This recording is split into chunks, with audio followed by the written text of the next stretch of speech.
Pin Tug of War. Hi everybody, it's Mr. Barton from Victory Physical Education Online, and we're here today to talk about a game called Pin Tug of War. Now what do you need for Pin Tug of War? You're going to need some spots. I use the blue ones and the red ones. You're also going to need some pins. I play 6 games at a time, so I just need 6 pins. You're also going to need 6 gator skin balls. All right, these work really well.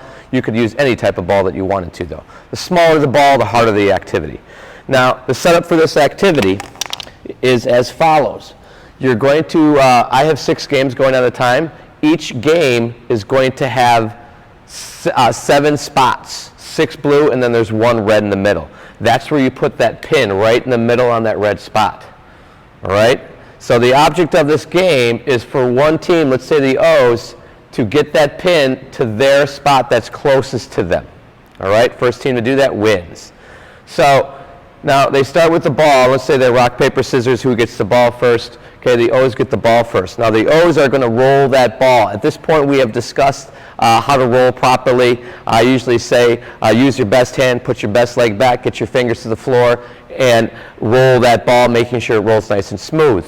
So let's say that the O's roll that ball and they knock down that pin. And it's just that one person, they're standing behind that green line. They have to have 1 foot behind that green line when they roll. But they ended up knocking down that 1 pin. That person who knocks it down goes and gets the pin that was knocked down, and they move it one spot closer to them. Meanwhile, the ball that they rolled is over by the X's. The X's then wait for them to place that pin that's a little farther away now, and they roll the ball. Now, if they roll it and knock it down, guess what? They move it back 1 spot. So it's kind of a back and forth battle to see who knocks down the pins. Now, eventually, one team, okay, is going to knock down that pin, okay, on that spot right here that gets that pin on that spot that's closest to them. The team that does that wins the game.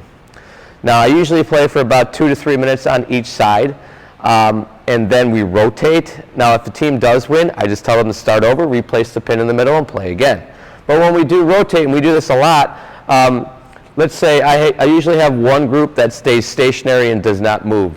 And then when I say rotate, okay, that team over here rotates to this one, and everybody moves down 1 spot. And I usually have some type of marker on the floor, a cone, piece of tape for them to move to.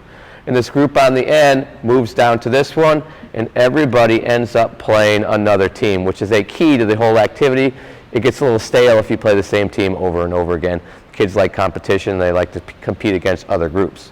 So this is a good activity to reinforce taking turns, obviously that rolling, and it's a lot of fun. Kids like it. I use this game with probably my 1st through 5th grade. You could use this. Is a great game, Pin Tug of War. Give it a try, and as always, stay tuned because you're going to see it in action. Thanks for watching.